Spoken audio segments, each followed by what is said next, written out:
ജയസഖിൽ ഇതൊരു ചെപ്പടി വിദ്യയാണോ എന്നതാണ് വളരെ പ്രധാനപ്പെട്ട ഒരു ചോദ്യം. നമുക്ക് ഇത് സാമ്പത്തികമായി നോക്കുക, കാരണം ഉണ്ടാകാൻ പോകുന്ന ചില ആശങ്കകൾ അത് വളരെ പ്രധാനപ്പെട്ടതാണ്. പിന്നെ സാമ്പത്തികമായി വളരെ ആസൂത്രണ ബോർഡിലൊക്കെ മുൻപിരുന്ന ഒരു വ്യക്തിയാണ് ഇപ്പോൾ ഈ ഗതാഗത വകുപ്പിന്റെ ചുമതലയിലേക്ക് വരുന്നത്. അപ്പോൾ എന്തെങ്കിലും ഒരു മാജിക് കാട്ടാനുള്ള എന്തെങ്കിലും സാധ്യതയുണ്ടോ? പക്ഷേ അപ്പോഴും എന്താണ് നമ്മൾ മനസ്സിലാക്കണം, കാരണം ഇത്രയധികം കോടി രൂപ വരികയാണ്.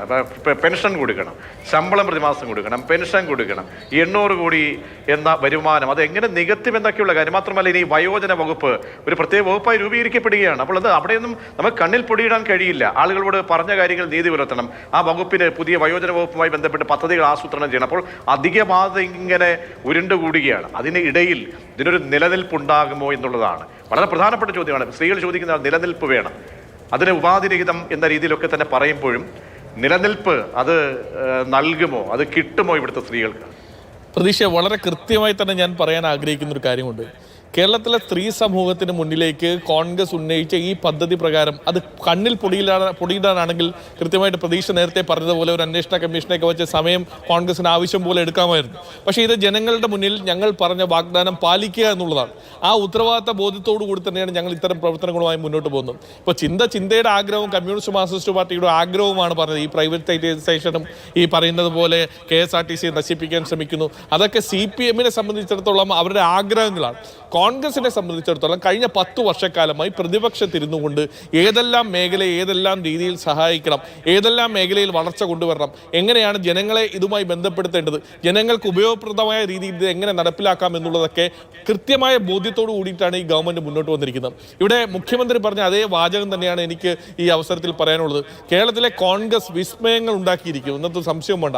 എങ്ങനെ ഈ സാമ്പത്തിക ഭദ്രത നടപ്പിലാക്കാം എന്നുള്ളതിൻ്റെ ഉദാഹരണമാണ് ധവളപത്രം പോലും എന്തുകൊണ്ട് പൊതുസമൂഹത്തിന് മുന്നിലേക്ക് പുതിയ ബസ്സുകൾ നമുക്ക് വാങ്ങിക്കണം. ഓർഡിനറി ബസ്സുകൾ നിങ്ങൾ പറയുന്നതാണ്. മലബാറിലെ സാഹചര്യം നോക്കുക, അവിടെ ഏറ്റവും കൂടുതൽ ആശ്രയിക്കുന്ന ജനങ്ങൾ അവിടെ പ്രൈവറ്റ് മേഖലയാണ്. ആ പ്രൈവറ്റ് ബസ് അവരുടെ ബുദ്ധിമുട്ട് അവർ തുറന്നു പറയുന്നു. അവിടേക്ക് അപ്പോൾ കൂടുതൽ ബസ്സുകൾ ഓടിക്കണം.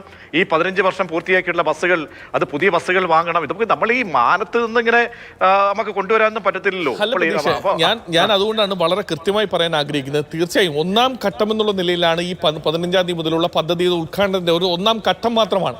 ആ ഘട്ടം കഴിഞ്ഞതിന് ശേഷം ബാക്കിയുള്ള മേഖലയിലുള്ള അപാകതകൾ, മറ്റ് ആളുകളുടെ പരാതികൾ, പൊതുജനങ്ങളുമായി ബന്ധപ്പെട്ട കാര്യങ്ങൾ, വകുപ്പ് തലത്തിലുള്ള പരാതികൾ, ഇതെല്ലാം കേട്ടുകൊണ്ട് തന്നെ അത് എങ്ങനെ ഈ പദ്ധതി മികച്ച രീതിയിൽ നടപ്പിലാക്കാമെന്നുള്ള ഉത്തമ പഠനത്തിന് ശേഷം മാത്രമേ മറ്റു കാര്യങ്ങളുമായി മുന്നോട്ട് പോകും. ഞാൻ പറയട്ടെ, ഇതൊരു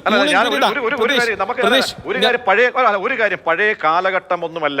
ഇപ്പോൾ U-ടേൺ അടിച്ചു കഴിഞ്ഞാൽ അതൊക്കെ വിലയിരുത്താനും യൂട്യൂബിന്റെയും അല്ലെങ്കിൽ സോഷ്യൽ മീഡിയ ഇത്രയും വിപുലമായ ഒരു കാലഘട്ടമാണ്. പണ്ടൊക്കെ ആയിരുന്നെങ്കിൽ ഇപ്പോൾ നോക്കൂ, കഴിഞ്ഞ ഉമ്മൻചാണ്ടി സർക്കാരിന്റെ കാലത്ത് അന്ന് തിരുവഞ്ചൂർ കൊണ്ടുവന്നതാണ് +2 വരെയുള്ള വിദ്യാർത്ഥികൾക്ക് സൗജന്യം. പിന്നീട് അതിനത് പിന്തിരിഞ്ഞ് പോകേണ്ടി വന്നു. അപ്പോൾ യാഥാർത്ഥ്യങ്ങൾ പച്ചയായിട്ട് നമ്മുടെ മുന്നിലുണ്ട്. അത് ഞാൻ പ്രതീക്ഷ അതാ പറഞ്ഞു വരുന്നത്. ഈ കാലഘട്ടത്തിലാണ് ഈ രാഷ്ട്രീയം ഞങ്ങൾ പറയുന്നത്.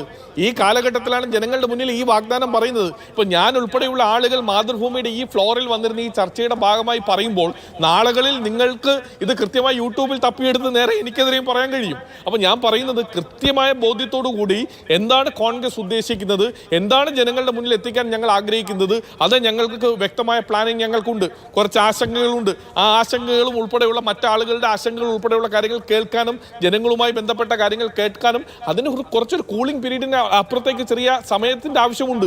അതിനുവേണ്ടി എടുക്കുക. പിന്നെ ഞാൻ ഒരു കാര്യം കൂടെ നിങ്ങളൊരു കാര്യം മനസ്സിലാക്കേണ്ടത്, 256 ദിവസം തിരുവനന്തപുരത്തെ സെക്രട്ടേറിയറ്റിന്റെ നടയിൽ ആശാ വർക്കർമാർ സമരം ചെയ്ത് നമ്മൾ കണ്ടതാ. ഈ ഗവൺമെന്റ്, ഈ പിണറായി വിജയന്റെ നേതൃത്വത്തിലുള്ള ഗവൺമെന്റ് അവരെ ഒന്ന് കാണാൻ പോലും തയ്യാറായിട്ടില്ല.